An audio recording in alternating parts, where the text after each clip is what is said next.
अंदर आइए, हम आपकी प्रतीक्षा कर रहे थे। हम जानते हैं कि आप हमारी वेबसाइट या यूट्यूब चैनल पर वीडियो इसलिए देख रहे हैं क्योंकि आप जानना चाहते हैं कि इस दस्तावेज को जल्द और आसानी से कैसे प्रोसेस करें। तो चलिए शुरू करते हैं। नमस्ते। अगर आप ये वीडियो देख रहे हैं, तो शायद आप जानना चाहते हैं कि फ़ोन बिल जैसे गैर दर्ज दस्तावेज़ को टेक्सास सेक्रेटरी ऑफ स्टेट के पास जल्दी कैसे भेजें। इसकी लागत, प्रोसेसिंग समय और हमारे साथ टेक्सास अपोस्टिल ऑर्डर देने के सटीक स्टेप्स जानने के लिए ये वीडियो देखें। ध्यान दें, टेक्सास सेक्रेटरी ऑफ स्टेट के गैर पंजीकृत दस्तावेज़ जैसे फ़ोन बिल की कॉपी आप हमें ईमेल या फैक्स से अपोस्टिल के लिए नहीं भेजें।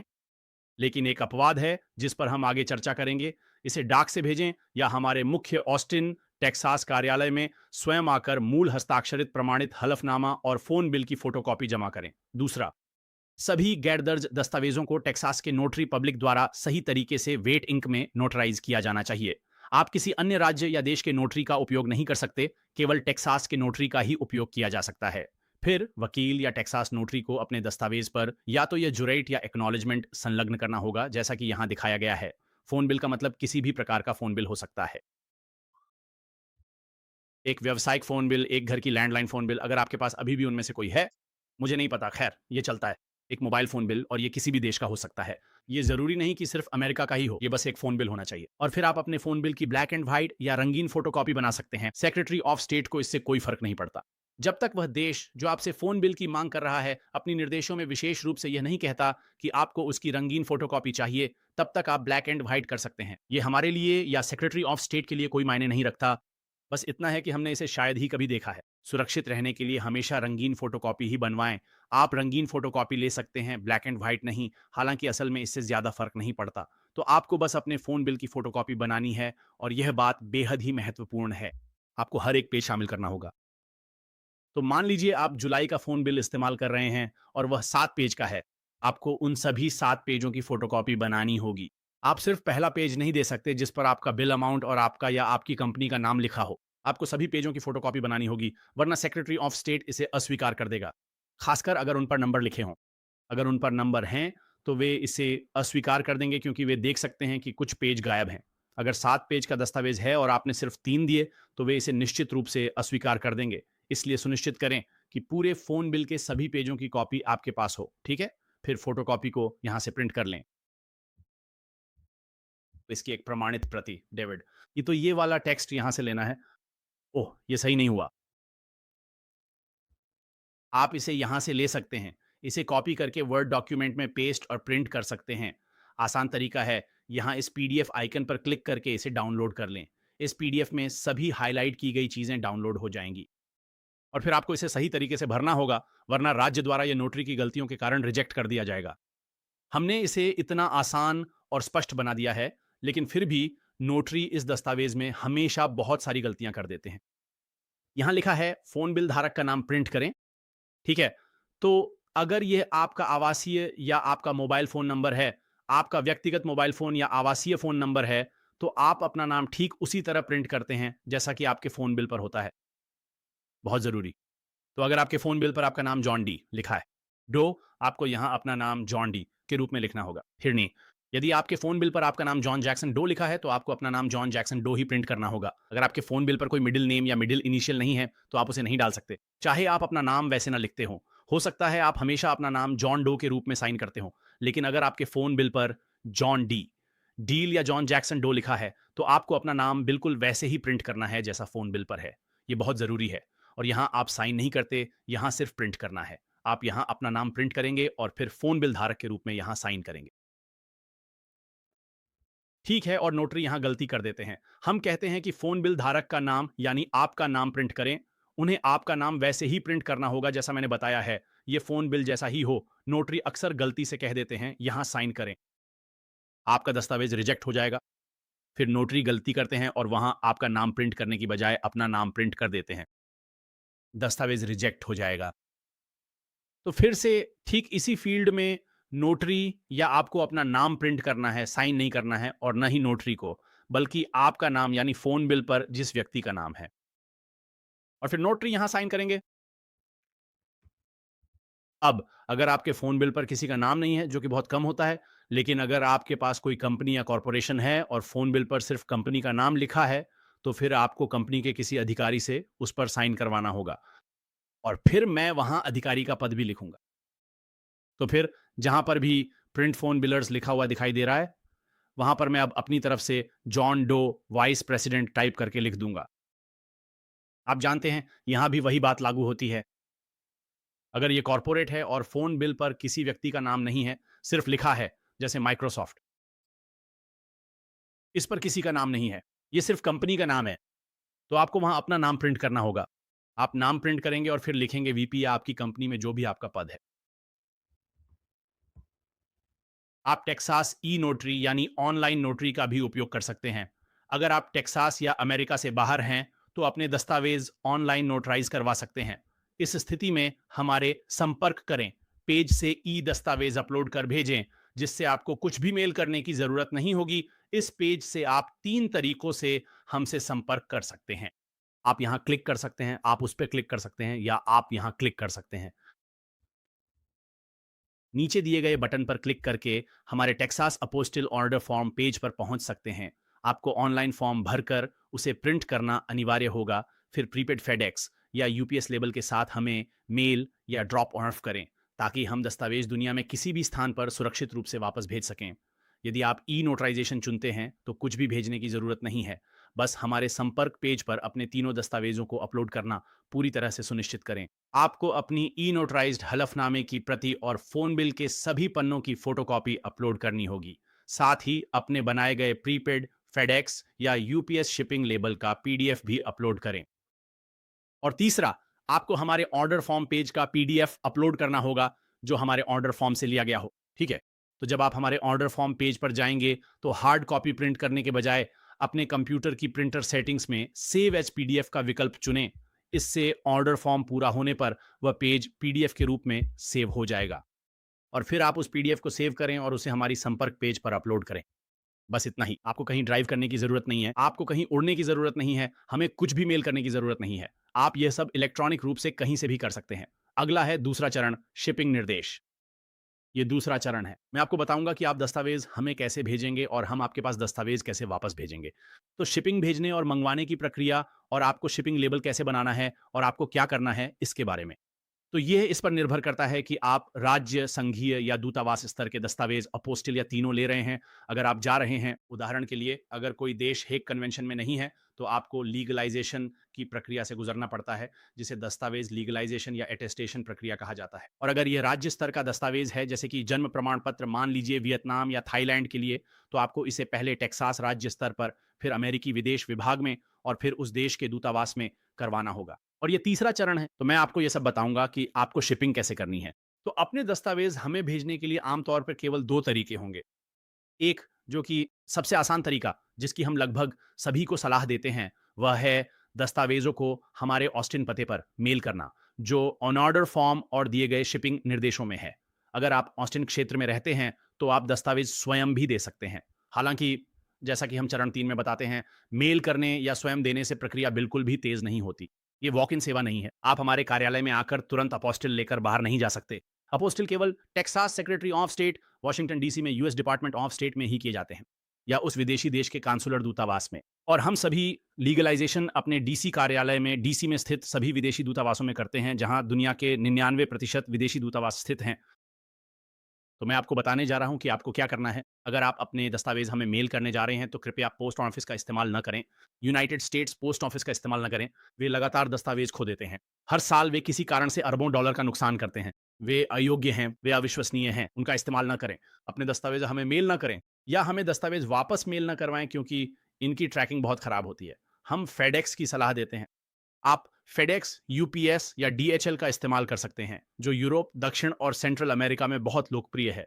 लेकिन फिर भी सबसे भरोसेमंद, जिसकी हम सलाह देते हैं और रोजाना 10,000 से भी ज्यादा दस्तावेज 6 महाद्वीपों पर भेजते हैं, अभी अंटार्कटिका नहीं पहुंचे, वह फेडेक्स ही है। वे अब तक के सबसे विश्वसनीय और भरोसेमंद विकल्प हैं। अगर आप चाहते हैं कि आपके दस्तावेज ना तो खराब हों और ना ही खो जाएं, तो वे सबसे विश्वसनीय हैं। और अगर आप अमेरिका में दस्तावेज भेज रहे हैं, तो वे सबसे सस्ते भी हैं। मैं आपको एक उदाहरण देता हूं। हमने ऑस्टिन, टेक्सास से अपने डीसी ऑफिस में शिपिंग की थी, तो टेक्सास के बीच से देश के एक छोर से जितना दूर जा सकते हैं उतना दूर भेजा गया था, अटलांटिक महासागर तक, वॉशिंगटन डीसी तक। हमें अपने डीसी ऑफिस में 2 दिन में फेडेक्स से दस्तावेज भेजने में $10 और 95 सेंट खर्च हुए। अगर हम यूपीएस का इस्तेमाल करते वही समय लगता तो ये $40 से ज्यादा होता। अगर हम पोस्ट ऑफिस का इस्तेमाल करते तो ये $20 से ज्यादा, लगभग $23 यानी दोगुने से भी ज्यादा होता। तो अगर आप दस्तावेज भेज रहे हैं तो फेडेक्स का इस्तेमाल यूपीएस से काफी सस्ता पड़ीडीडीएचता है।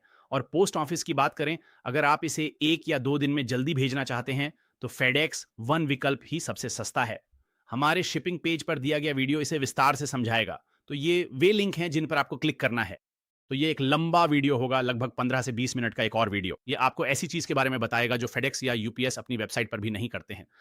हमारे पास स्क्रीनशॉट्स और एक वीडियो है जो दिखाते हैं कि आप fedex.com या ups.com पर दुनिया के किसी भी कोने से प्रीपेड रिटर्न शिपिंग लेबल कैसे बना सकते हैं। मुझे फ़र्क नहीं पड़ता कि आप कहाँ रहते हैं, आप ऑनलाइन जाकर लेबल बना सकते हैं, फिर आप उसे प्रिंट कर सकते हैं या उनकी दी गई पीडीएफ को डाउनलोड करके हमें ईमेल भी कर सकते हैं। ये केवल एक पीडीएफ होता है। आप हमें shipping label word document, GIF, JPEG या किसी और फॉर्मेट में नहीं दे सकते। आपको वही ओरिजिनल पीडीएफ चाहिए जो यूपीएस और फेडेक्स लेबल बनाते समय देते हैं। आप बस इन लिंक पर क्लिक करें और ये आपको वीडियो और स्क्रीनशॉट्स के साथ पूरा प्रोसेस समझाएंगे कि आपको यह कैसे करना है, जहां भी आप चाहें। ठीक है। और फिर अगर आप अंतर्राष्ट्रीय स्तर पर भेज रहे हैं तो आपको आमतौर पर जिसे कस्टम्स इनवॉइस या कस्टम्स रसीद कहा जाता है, वह बनानी होती है। आप इन लिंक्स पर क्लिक करें, ये वाला फेडेक्स के लिए और ये वाला यूपीएस के लिए। हमारा प्रीफिल्ड टेम्पलेट भरें, फिर अपना नाम और तारीख लिखकर डेटा डाल दें। बस इतना ही करना है। ये आपके लिए पहले से ही तैयार है। फिर से ये देश पर निर्भर करता है, आमतौर पर उन्हें इसकी ज़रूरत नहीं होती है। सावधानी के तौर पर हम हमेशा यह सलाह देते हैं कि अंतर्राष्ट्रीय शिपिंग के दौरान आप यह काम ज़रूर करें। उदाहरण के लिए अमेरिका से मैक्सिको भेजते समय शायद इसकी उतनी ज़रूरत न हो, लेकिन दुनिया के कई अन्य देशों में कस्टम्स से आसानी से गुजरने के लिए आपके पास यह दस्तावेज होना पूरी तरह से अनिवार्य और बहुत जरूरी है। और दूसरी सबसे बड़ी बात यह है कि आप शिपिंग लेबल पर हमारा नाम नहीं डाल सकते। मैं फिर से दोहराता हूं, आप शिपिंग करते समय जब हम इसे आपको वापस भेज रहे हैं तो कहीं भी हमारा नाम, फोन नंबर या पता नहीं डाल सकते। ये आपके लिए शिपिंग की बात हो रही है। तो हमने आपके दस्तावेज का अपोस्टिल कर दिया है और अब आप चाहते हैं कि ये आपको किसी लॉ फर्म, किसी दूसरे देश, दोस्त, परिवार, सहकर्मी, किसी कंपनी या सरकारी संस्था को वापस भेजा जाए। आप इसे जहां भी भेजवाना चाहते हैं, आप खुद एक प्रीपेड शिपिंग लेबल बना रहे हैं। ठीक है? आप ही आयातक हैं और आप ही शिपर हैं। इसलिए आप उस पर हमारा नाम नहीं डाल सकते, क्योंकि अगर ये कस्टम्स से होकर जाता है तो हमें उसका बिल आ जाएगा और हमें सच में उसका बिल आता है, सैकड़ों डॉलर का, जो हमारा नहीं है। इसलिए अगर आपने उस पर हमारा नाम डाला तो हम आपके दस्तावेज आपको वापस नहीं भेजेंगे।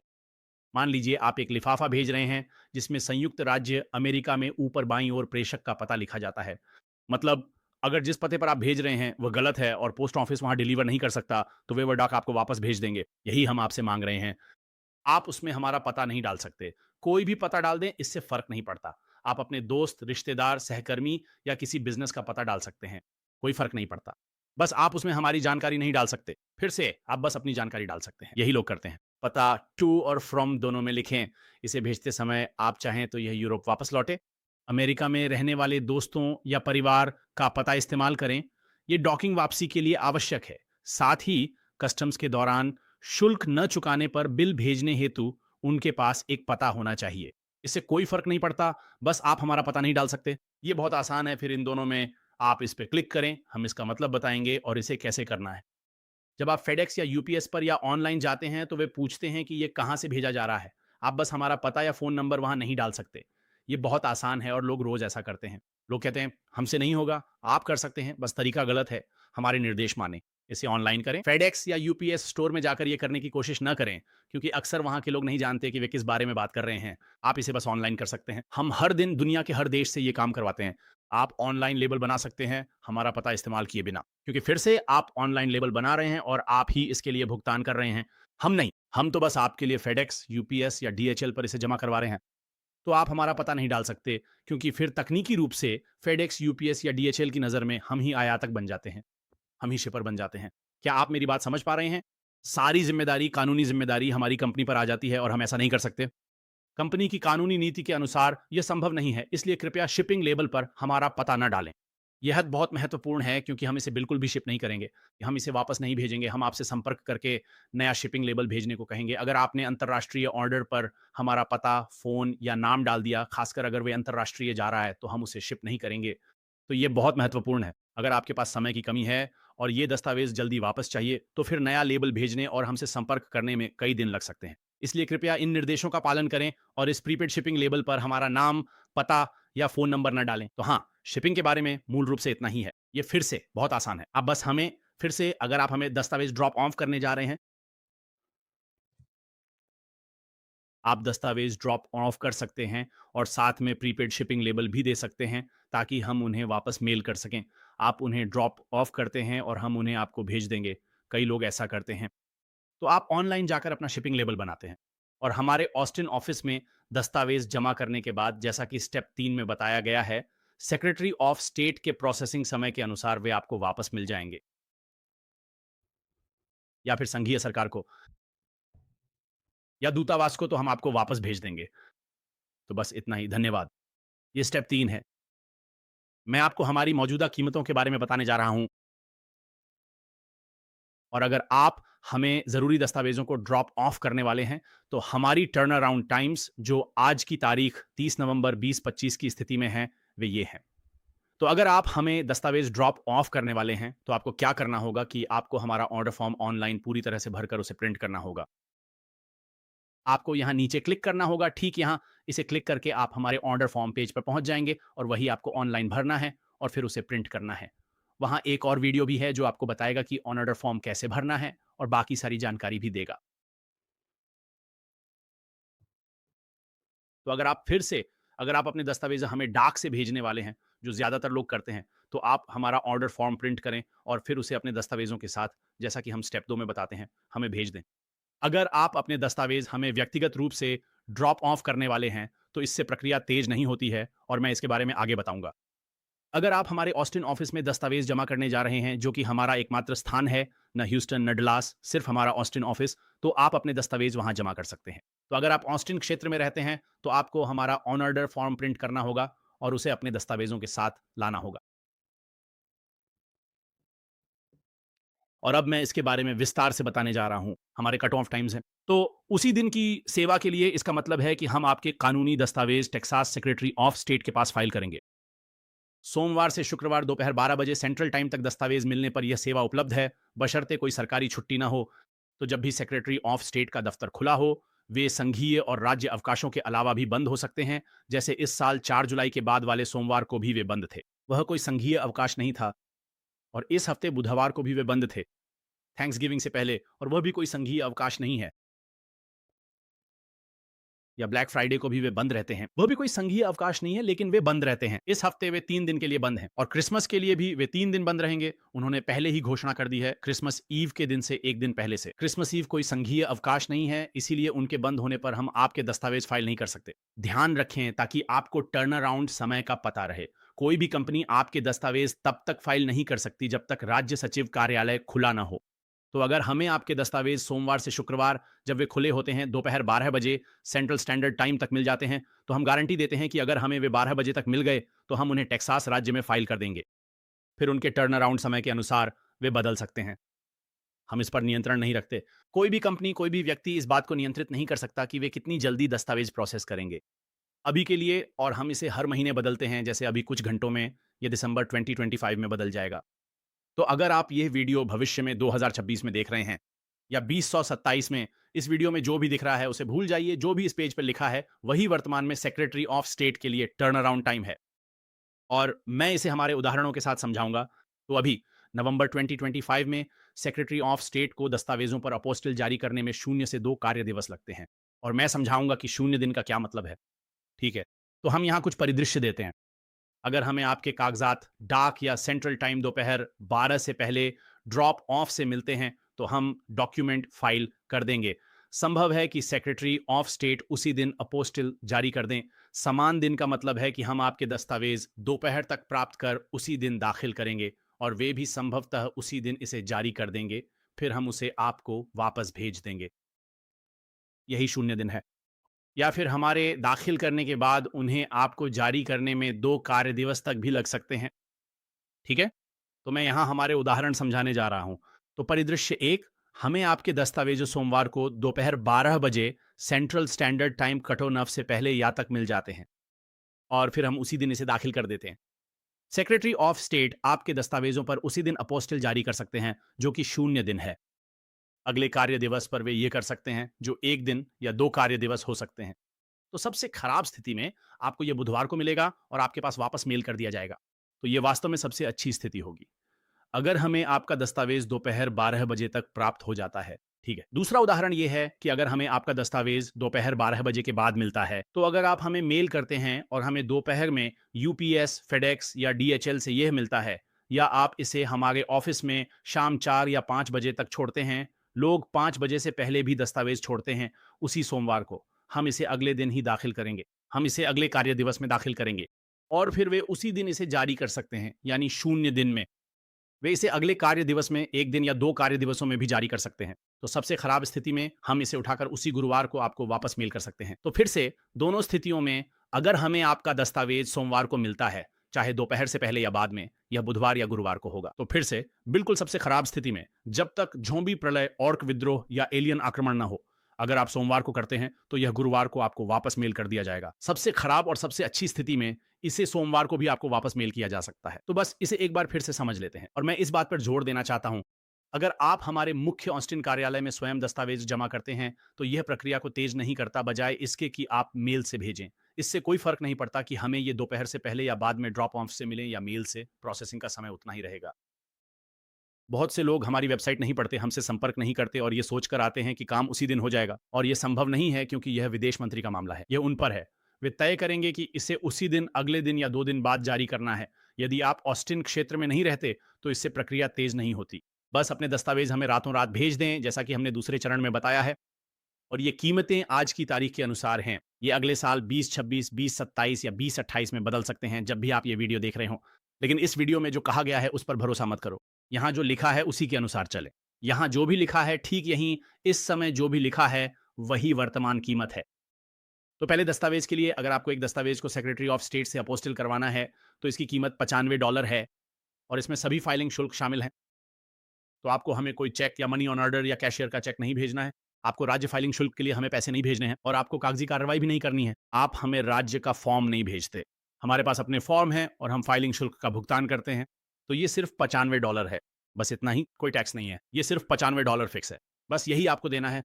एक से ज़्यादा दस्तावेज़ों पर छूट मिलती है। ये चार्ट आपके लिए है। एक दस्तावेज़ के $95 और 2 दस्तावेज़ अपोस्टिल के लिए। दोनों साथ में $170, 3 का $245, इसी तरह आगे भी। ये मौजूदा कीमतें हैं। बस यही है, और अन्य कागज़ात के लिए हर दस्तावेज़ के $75 लगेंगे।